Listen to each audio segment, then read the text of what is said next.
Friends, welcome to my channel. আমরা তো সবাই দোকান থেকে কিনে মিষ্টি খাই, কিন্তু বাড়িতে একবার এই পটলের মিষ্টি করে দেখুন। খুব সহজে এটা তৈরি করা যায় আর এটা খুব টেস্টিও। তো চলুন ভিডিওটি শুরু করা যাক। এই পটলের মিষ্টি তৈরি করার জন্য লাগছে কাঁচা পটল। প্রথমে এই পটলগুলোর খোসা আমি ভালো করে ছাড়িয়ে নেব, কোনো খোসা যেন না থাকে। সবগুলো পটলের খোসা আমি এরকম ভালোভাবে ছাড়িয়ে নিয়েছি। এবার এই পটলের দুদিক এরকমভাবে কেটে নিচ্ছি। দুদিক কেটে মাছ বরাবর এরকমভাবে কেটে নিলাম। নিয়ে এখান থেকে আমি একটা চামচে করে এর যে দানাগুলো আছে বা ভিতরের যে শাঁসগুলো থাকে সেটাকে আমি চামচ দিয়ে ভালো করে এটাকে বের করে নেব।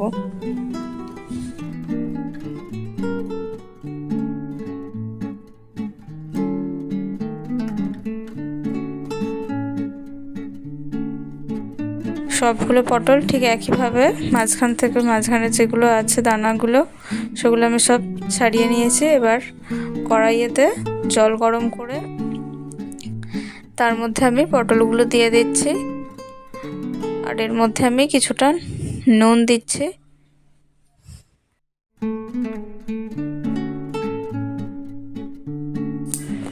এটা আমি এবার ঢাকা দিয়ে দিচ্ছি, হালকা একটু সেদ্ধ হতে হবে। এটা ঢাকনা খুলে দেখছি যেটা সিদ্ধ হয়ে গেছে প্রায়। এবার আমি এটাকে জলটা ছেঁকে নেব।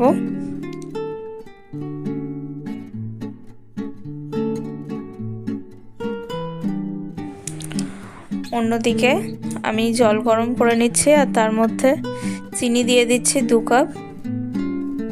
আর তার মধ্যে আমি একটু ফুড কালার ইউজ করছি। ফুড কালারটা দিলে এর কালারটা বেশ ভালো আসে, সেই জন্য আমি ফুড কালারটা ইউজ করছি। আপনারা এটা চাইলে দিতেও পারেন, না দিতেও পারেন। এখানে আমি একটা চিনির এবার সিরাপ তৈরি করে নিয়েছি, তার মধ্যে পটলগুলোকে দিয়ে দিলাম।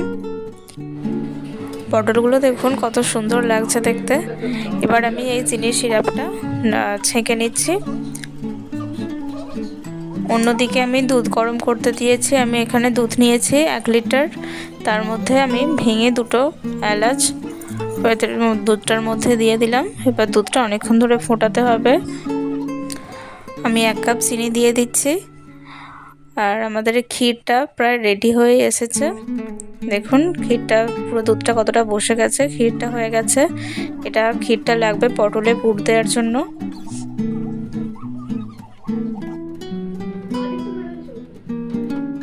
এইবার আমি পটলটা নিয়ে তার মধ্যে ক্ষীরগুলোই মাঝখান থেকে ভালোভাবে এরকমভাবে বসিয়ে দেব। প্রত্যেকটা পটল ঠিক একইভাবে তৈরি করেছি। পটলের মাঝখানেতে এই ক্ষীরটা দিয়ে দিচ্ছি।